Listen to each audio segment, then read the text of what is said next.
성도님들을 사랑하고 축복합니다.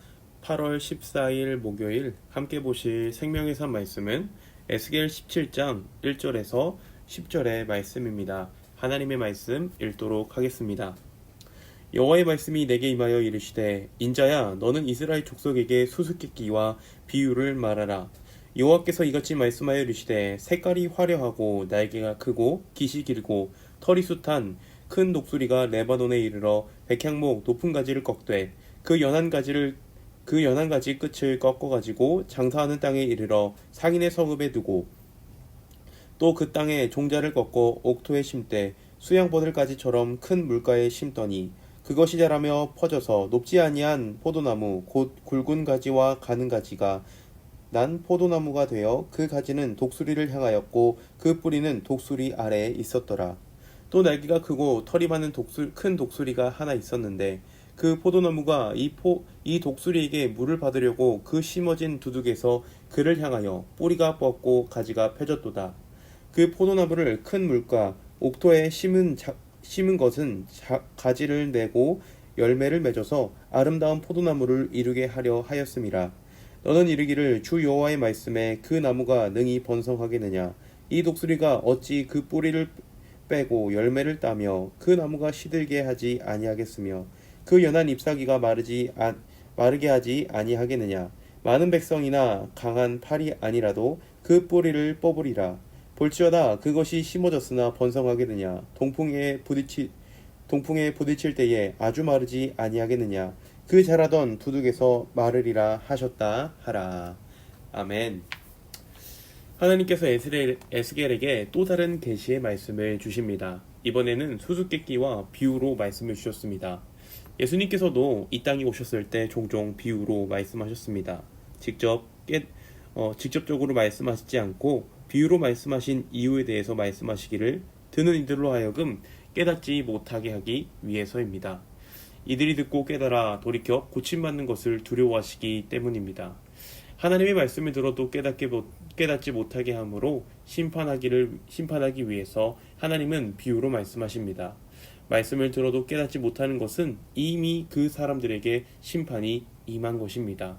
하지만 수수께끼와 비유는 흥미를 일으키기도 합니다. 정말 에스겔을 하나님의 선지자로 여기며 하나님의 말씀이라는 것을 믿는 사람들은 그 말씀에 더욱더 귀를 기울이며 그 말씀의 의미와 뜻과 메시지를 찾고자 노력할 것입니다. 이처럼 비유는 듣지 않는 이들에게는 심판임과 동시에 듣는 이들에게는 구원의 길입니다. 우리에게는 하나님의 말씀을 듣는 지혜가 있어야 합니다. 오늘 본문의 비유는 두 부분으로 나눌 수 있습니다. 1절부터 6절에 등장하는 첫 번째 독수리에 관련된 비유와 7절부터 10절에 등장하는 두 번째 독수리에 관한 비유로 나눌 수 있습니다. 먼저 등장하는 화려한 독수리는 바벨론 왕 느부갓네살을 말합니다. 그리고 이후에 등장한 백향목 가지는 유다 왕 여호야긴을 말합니다. 이후에 독수리가 장사하는 곳에 심은 가지는 여호야긴을 대신하여 느부갓네살이 유다 왕으로 세운 시드기야를 말합니다. 그리고 이 비유의 내용과 스토리를 열왕기하 24장 10절부터의 내용입니다. 남유다 왕 여호야긴이 왕으로 세워졌습니다. 하지만 그가 왕이 되었을 때는 18세, 우리나라 나이로 20살 정도 되었을 것입니다. 그는 하나님 보시기에 악한 왕이라고 성경은 기록하고 있고 그의 왕 통치 연수가 3개월밖에 되지 않습니다. 이유인즉슨 여호야긴이 왕이 되었을 때 바벨론 왕 느부갓네살이 군대를 앞세워 예루살렘 성전을 포위하였습니다. 그리고 느부갓네살이 등장하자 여호야긴과 간부들은 즉시로 느부갓네살 왕 앞으로 나아갑니다. 느부갓네살은 예루살렘 성전을 약탈합니다. 그곳에 있는 하나님의 모든 성물과 보물을 약탈하였습니다. 그리고 끝내 보물과 함께 여호야긴 왕을 바벨론으로 잡아갔습니다. 그리고 돌아가면서 여호야긴의 숙부 마띠야, 그의 이름을 시드기야로 고쳐 남유다 왕으로 세웠습니다. 독수리가 백향목을 꺾었다는 것은 여호야긴을 바벨론으로 데려감을 말하는 것입니다. 대신해서 다른 종자를 심었다는 것은 시드기야를 왕으로 세웠다는 것을 말합니다.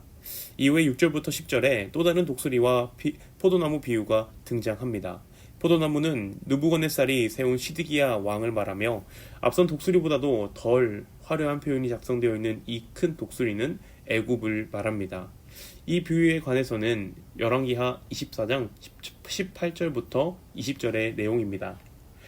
유다의 왕이 된 시드기야가 또한 하나님이 보시기에 악한 왕이었습니다. 그리고 그는 애굽을 의지하였고 바벨론 왕 느부갓네살과 맺은 언약을 배신하였습니다. 그러한 비유에 관해서 전하고 9절부터 10절에 이러한 일에 대한 결론에 대해서도 말합니다. 그 나무가 능히 번성하겠느냐라고 말이죠. 이 말은 번성할 수 없다라는 것입니다.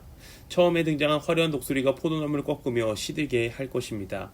시드기야가 애굽을 의지하며 바벨론을 배신하여 반기를 들었지만 그 반역은 성공할 수 없을 것이라는 말입니다.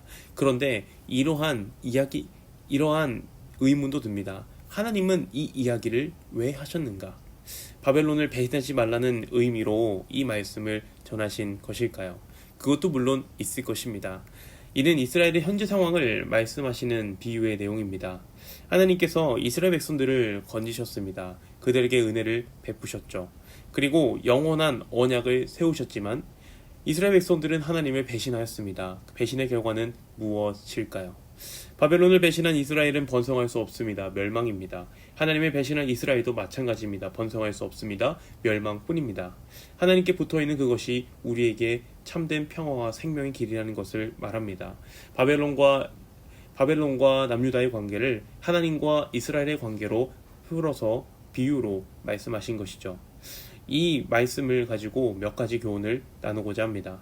첫 번째로 하나님의 말씀에 귀 기울이는 우리 성도님들 되기를 바랍니다. 하나님께서 비유로 말씀하셨습니다. 이 비유에 대해서 어떤 사람들은 말도 안 되는 소리라고 하면서 흘려드는 사람도 있었을 것이고 반면에 하나님의 말씀에 귀 기울이고 듣는 사람도 있었을 것입니다. 이 말씀을 하나님의 말씀이라고 믿고 돌이킨 사람들은 심판을 피하였을 것입니다. 하지만 반면에 하나님의 말씀을 무시한 사람들은 심판을 직접적으로 직면해야 했습니다. 이번 새벽에 말씀을 준비하면서 유독 에스겔 말씀을 보면서 유독 이번 달 새벽 말씀을 준비하면서 감동을 주시는 것이 같은 내용입니다. 아시는 것처럼 새벽 말씀은 제가 임의로 결정하는 것이 아니라 생명의 산 본문으로 흘러가고 있는데 마침 또 8월의 쉐마의 말씀도 말씀을 듣지 않는 기갈이라기에 말씀에 귀 기울여라 라는 이 감동은 더욱더 저에게 신기하게 다가오는 것 같습니다. 바라기는 정말 이번 8월 우리가 더욱더 말씀에 귀 기울여야 하는 8월인 것 같습니다. 말씀에 집중하여 우리 영혼의 기갈이 아니라 영혼의 풍성함을 누리는 우리 성도님들 되기를 바랍니다. 두 번째로 듣고 따르는 우리 성도님들 되기를 바랍니다. 하나님께서 이스라엘 백성들에게 비유로 말씀하신 이유는 듣는 이들로 하여금 돌이킬 것을 말씀하신 것입니다. 말씀에 귀 기울인다는 것은 단순하게 이어폰을 꽂고 말씀이 들리는 대로 그냥 들려지는 것이 아닙니다. 듣고 그 들은 것이 우리 안에서 반응이 일어나 그것이 행동으로 옮겨지는 것까지 그것이 귀 기울여 듣는 사람의 모습입니다. 오늘 우리에게 하나님의 말씀이 들려졌습니다. 이후에 성도님들은 어떻게 하시겠습니까? 바라기는 들려진 말씀대로 살아가는 정말 그 말씀이 여러분 안에 살아 숨쉬며 그 말씀이 여러분의 마음을 변화시키며 행동으로까지 옮겨지는 그러한 우리 성도님들이 되기를 간절히 소망합니다. 그리하여 하나님의 곁에 언제나 붙어 있으며 하나님 없이는 우리의 영혼의 풍성함을 누릴 수 없으니 하나님과 영원한 풍성함을 누리는 우리 성도님들 되기를 간절히 소망합니다. 기도하겠습니다. 사랑과 은혜가 충만하신 하나님 아버지 은혜를 감사합니다. 하나님 은혜로 오늘도 이렇게 하나님 말씀을 듣고 우리 영혼의 기갈이 아니라 우리 영혼의 풍성함을 허락하시니 너무나도 감사합니다. 언제나 우리가 하나님의 말씀에 귀 기울이며 그 들려진 말씀대로 살게 하여 주시옵소서. 감사를 드리며 우리 주 예수님의 이름으로 기도합니다. 아멘.